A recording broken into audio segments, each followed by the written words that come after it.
Nabi Allah Idris alaihi salatu wassalam. Dan Idris adalah nabi ketiga setelah Adam, kemudian Syith, kemudian Idris. Tapi dalam hitungan 25 nabi dan rasul, dari Adam langsung ke Idris, Syith tidak disebutkan. Lah Idris alaihi salam diutus kepada kaum sebanyak 72 kabilah. Jadi kaumnya Idris itu banyaknya 72 kabilah dan bahasa mereka berbeda-beda. Dan Idris paham dengan bahasa mereka. Jadi Idris itu menguasai bahasa 72 bahasa. Itu luar biasa ya. Antum saja kalau menguasai 5 bahasa saja udah wah gitu ya. Indonesia, Inggris, Spanyol, gitu, Korea gitu, udah luar biasa kan. Ini 72 bahasa. Idris alaihi salatu wassalam mampu mengucap dengan bahasa-bahasa kaumnya dan bisa berdakwah kepada mereka. Dan Idris adalah orang yang pertama kali belajar tentang mawaqi'un nujum, tentang letak-letak bintang. Sehingga Idris sudah bisa membuat kompas dengan bintang itu saat safar. Karena dahulu kan tidak ada kompas, sehingga safar ke sana kemari melihat bintang gitu ya. Dan dia orang yang pertama kali menulis. Idris itu pertama kali menulis dengan pena. Dan Idris pertama kali menjahit pakaian. Jadi Idris sudah menjahit. Kemudian Idris pun pertama kali menunggang kuda untuk berperang. Ada di zaman itu kan untuk apa kuda itu? Maka Idrislah yang kemudian menundukkan kuda sehingga bisa digunakan untuk berperang.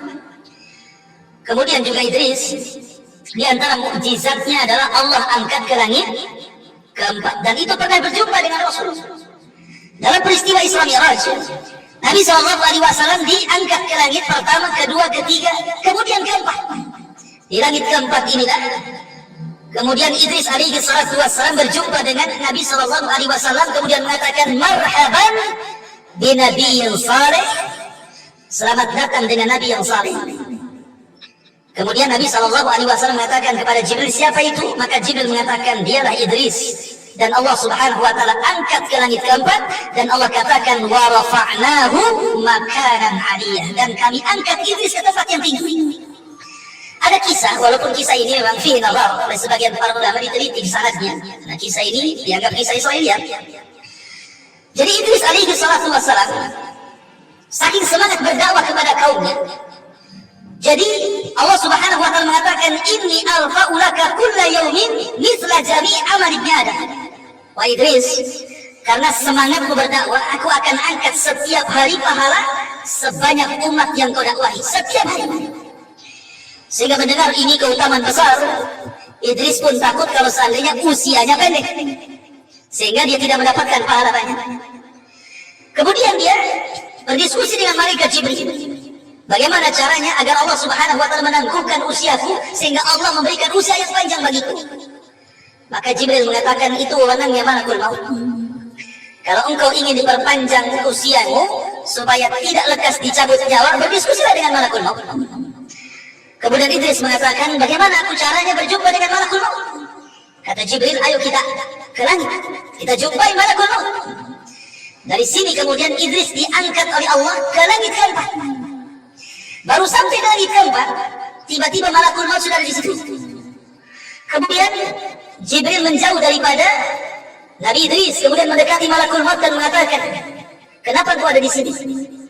Maka malakul maut mengatakan, Allah memerintahkan aku untuk mencabut nyawa seseorang di langit keempat. Aku pun heran, mana ada orang di langit keempat. Rupanya di langit keempat tidak ada kecuali Nabi Idris. Lihat bagaimana Idris ingin minta supaya dipanjangkan usianya, tiba-tiba takdir sudah sampai kepada dia bahwa hari itu dia harus dicabut nyawanya. Dari sini Allah Subhanahu wa taala mengatakan, idza jaa ajaluhu la yastakhiruna sa'atan wa la yastaqdimun. Kalau sampai ajalnya tidak mungkin mundur, tidak mungkin maju kan? Makanya ada istilah al-hadaru la yamna'ul qadar. Seseorang lari dari kematian itu tidak kemudian mencegah takdir adanya kematian. Bagaimanapun orang lari dari kematian, tetap kematian itu akan mengejar dia. Makanya sering saya contohkan bagaimana kisah Nabi Hazkiel. Ketika dia mengembara, tiba-tiba dia sampai ke lembah, semua jasad manusia. Tidak ada yang hidup, mati semua di lembah itu. Rupanya jasad-jasad itu adalah jasad-jasad Bani Israel yang menghindari wabah taun. Jadi ada taun yang sangat besar di zaman Bani Israel sampai mewafatkan 70.000 orang. Sehingga orang-orang yang selamat itu keluar, ingin supaya jangan terserang taun, ingin menyelamatkan diri dari kematian taun. Rupanya ketika sampai di lembah, malaikat maut sudah di situ. Mereka tidak mati kena taun, mereka dijemput malakul maut, mati semua satu lembah. Datang Nabi Haskiel, kemudian berdoa kepada Allah Azza wa Jalla agar mereka dihidupkan kembali. Dan Allah Subhanahu wa Ta'ala ceritakan dalam Al-Quran, alam tara ilal ladina kharaju min diyarihim wa hum ulufun hadaral maut. Allah ceritakan dalam Quran kisah ini. Artinya bahwa orang menghindar dari kematian tidak mungkin menolak takdir kematian. Inilah mukjizat Idris, diangkat ke langit dan diwafatkan di langit keempat.